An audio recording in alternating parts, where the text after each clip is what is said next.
Duke 93, Wake Forest 60. Duke led by as much as 40 points with 2 minutes left in this game before they emptied the bench and got Neil Begovich and Stanley Borden on the floor. Wake Forest, Steve Forbes playing for their NCAA tournament lives. As we mentioned on the Sleepers podcast yesterday, that's historically been an awful thing for Wake Forest. When Steve Forbes has something to play for, usually you get blowout losses, even to some bad teams like NC State and Virginia in the last 2 weeks. When you play the best team in college basketball and you're Wake Forest and you're Steve Forbes, this is what happens. Duke dominated this team. Cooper Flagg, 28 points, 8 rebounds, 7 assists, 3 blocks, 2 steals. Some highlight reel stuff from him. He had basically a steal turn dunk in transition that was just ridiculous. He had some ISO handle stuff, assists. He was doing it all. That's the best player in the country. But you got Con Knipples, Sion James, Tyrese Proctor, and Mason Gillis all in double figures as well. Tyrese Proctor returned from injury, played 24 minutes, 12 points, 4 rebounds, 2 assists. I thought he looked pretty good, Cart. What'd you make of this? Did any of this surprise you?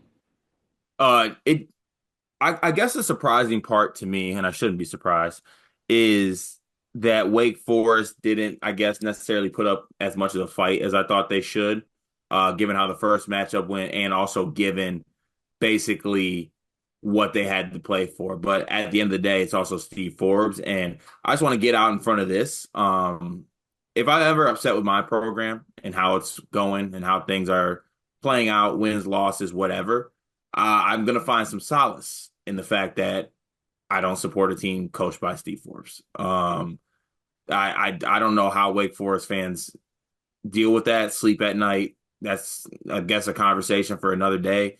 Possibly got to add it to the shorts list. But outside of that, just business per usual for Duke, for this Duke team. Cooper Flagg, like you said, was incredible. I don't mean to do this because college basketball is not, it's not as easy as you think to break things down and decide who team's going to do what and what player's going to do what.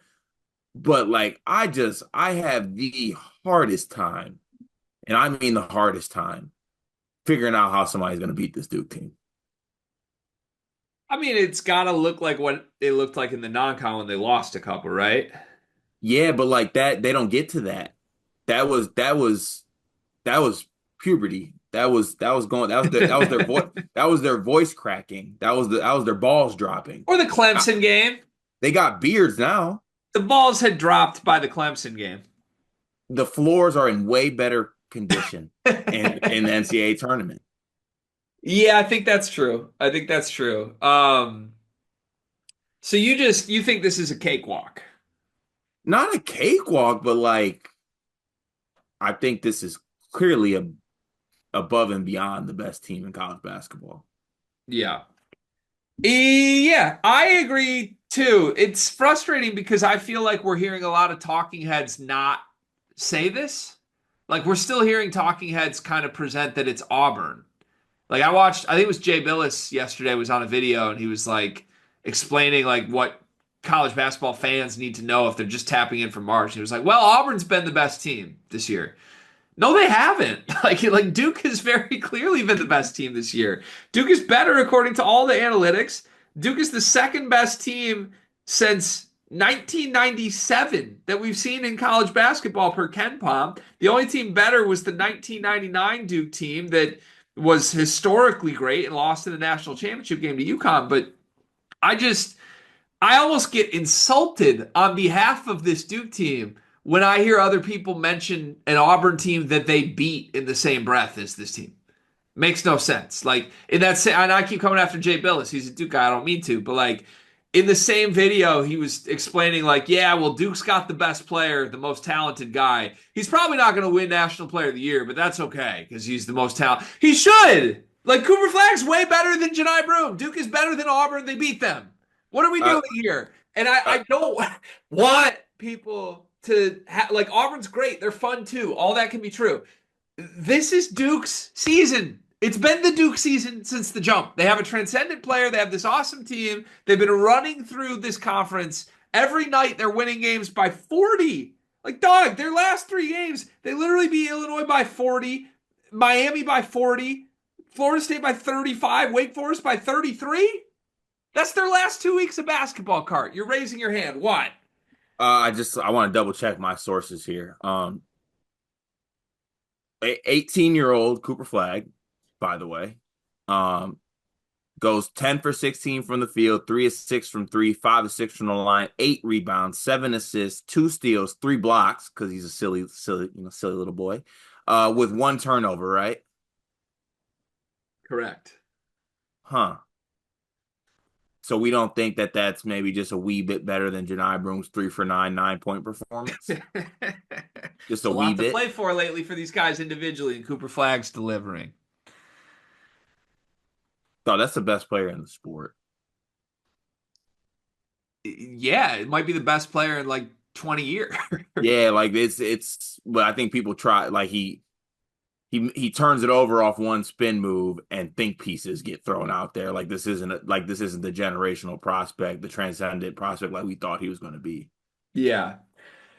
There's a level. Is there any team that you've watched in your life? Like, obviously, the Ken Palm data tells us that 99 Duke is the only team better than this team. They were loaded, but I'll be honest, I was 6 years old. I wasn't tapped into every 1999 Duke game. I've learned about that team. You're shaking your head like Kamanji. I Call yourself a college basketball fan. Is there any team you've watched in your life that you would compare this Duke team's greatness to, or even just how we view them and how we will down the line? I have one that comes to mind. It's honestly weird because it's like a mixture for me. Like when you talk about like the transcendent freshman, it's the Zion Duke team for me. But those Zion Duke team also like had Javin DeLaurier starting and Yeah, not they the didn't bag have the man. complete team. They just had So three guys. it's like a mixture between that, but it's like the Kentucky team that was like 36-1 without the line changes. That's my team. It's like if they played the it's like if that Kentucky team just played the dogs all That's game. the one this reminds me of. Which is funny because we did start the season calling Shire Calipari, and Calipari's the one who built that awesome team. So, yeah, this Duke team would be comparable to the Zion Duke team if like Cameron Sheffield started at the 4. Like that just I don't care how good Zion, RJ, and Cam Reddish and Jones were. Like you played some bums alongside those guys, and it left them vulnerable. This Duke team, it reminds me of the Karl Anthony Towns Booker Kentucky team, largely because that team, number one, was equally as dominant in the regular season. I thought they literally ran the table, but you go through some of these games, like they beat Auburn by 45 in a game. They won a bunch of games by 30 in the regular season. They won the like they were cruising, absolutely cruising to wins all season long. And ultimately, they fell short. They lost in the Final Four. I do think this Duke team is gettable, as Clemson showed us. But one of the remarkable things I feel like didn't resonate with that Kentucky team until years later. Like you watch that team knowing they're good and knowing they're deep because they do the line changes. We didn't realize at the time how good Devin Booker was, right? Right. Like we took. I mean, we might have liked him. I adored the kid, but like We didn't think he'd be what he is now. we didn't think he'd be an NBA superstar. Right. We thought he'd be on an NBA roster. Right. And I think that's something that I'm not trying to lose mentally as I watch this Duke team is like, you'll watch this team win by 40 and man will have like 6 points. And I'll be honest with you, like I'll come out of these games impressed, but I'm never thinking to myself like, oh man is a guy. There's a chance where we fast forward like 5 years and man's in an NBA All-Star game. And he's just like a baby deer, not who he's going to be yet. But that's who this team has. And they have other versions of this. Like Con Knipple may end up being a 15-year NBA guy that scores 15 a game or more. Right. And we just watched this team like, oh yeah, that's Con. He's a secondary option. Like it's ludicrous. Cooper Flag could be the face of the league for years and years and years. Isaiah Evans could be like an NBA stud, and he comes off the bench and like they just call his number when they need him to. And look, it's fun when there's a team that is collectively this talented. But I think the only comparison to a team that reminds me of this Duke team is that Kentucky team because you could tell they're great You just don't realize how great individually they're going to be yet. And I would bet good money that 7 or 8 years down the line, we look back at this roster like, what the hell was that? You know? There's pros everywhere. Yeah, just like stars, not even pros, stars Yeah. everywhere. Do we have any comment on the fact that everybody checked into this game except Caleb Foster? Yeah, what was that about?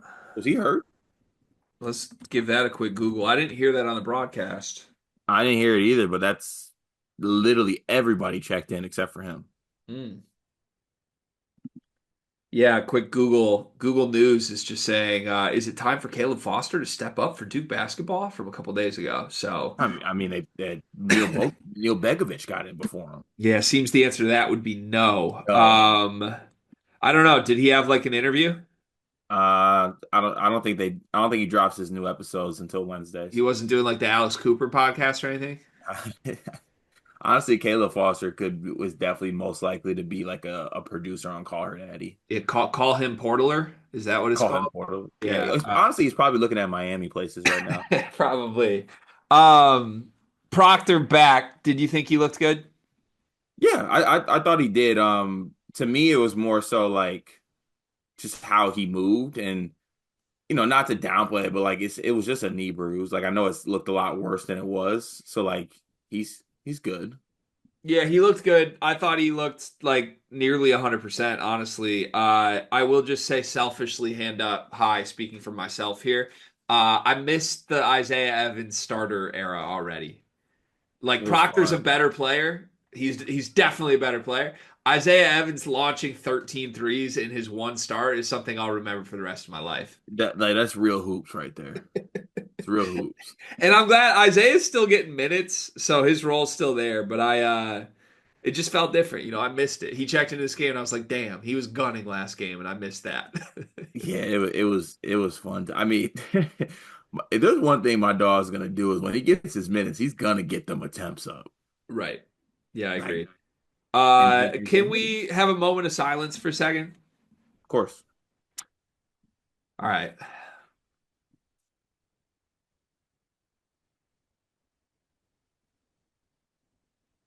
Thank you. That was for Cameron Hildreth. oh, What was that from him?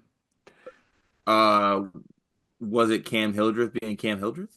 I was gonna say, is it just bad being bad? Yeah, is it just Wake Forest being Wake Forest? I, I I can't believe this Wake Forest team has 20 wins on the year. I mean, I can. They're I they're can't in the imagine losing to this Wake. ACC. I can't imagine losing to this Wake Forest team. I mean, it's an embarrassment for them that they're 2-4 down the stretch, though. With the losses they have to Virginia and NC State and Florida State, With that's everything on the line. terrible. Just bad, bad, bad, bad. And good on Duke for not playing with their food here. Yeah, not acceptable. Hunter Salas was in hell, 9 points on 10 shots. Just a good example that great offensive players can find no answers against this Duke defense. Yeah, it's as much as we comment on like Flag and Khan and what these guys can do offensively, it's just so hard to score against this basketball team. It's just not fair, the length and the quickness and the versatility they have. Yeah, somebody in one of our group texts, I think it was John Martin, was like, Duke plays like they have six guys. They do. I was thinking about this. So we always say like Auburn plays like they're hearing voices. Hmm. Duke's the voices. Duke is the voices. Duke's the voices. The ACC is so bad this year that they should consider letting other ACC teams play with six players. Yeah, it would be honestly, what do you think the line would be if Duke played Wake Forest and Wake Forest was allowed to put six players on the floor? I mean, I'm still taking like Duke minus 29. You know what? I'm gonna ask Grapple that right now. I want to pull chat of this. This is unbelievable. I All still right. I still would take Duke to cover. Yeah, I would too. What are they throwing Parker Fredrickson out there? Duke cares? Yeah, I'm good. They could have I seven, would too. honestly, and I still take Duke minus 8.5. Yeah. It's kind of fun being on the Duke bandwagon, isn't it? Yeah, it does feel good. Yeah. I'm looking forward to the rest of the season. Yeah, but we have to stay on the bandwagon though. One more year. One more year. Goodbye.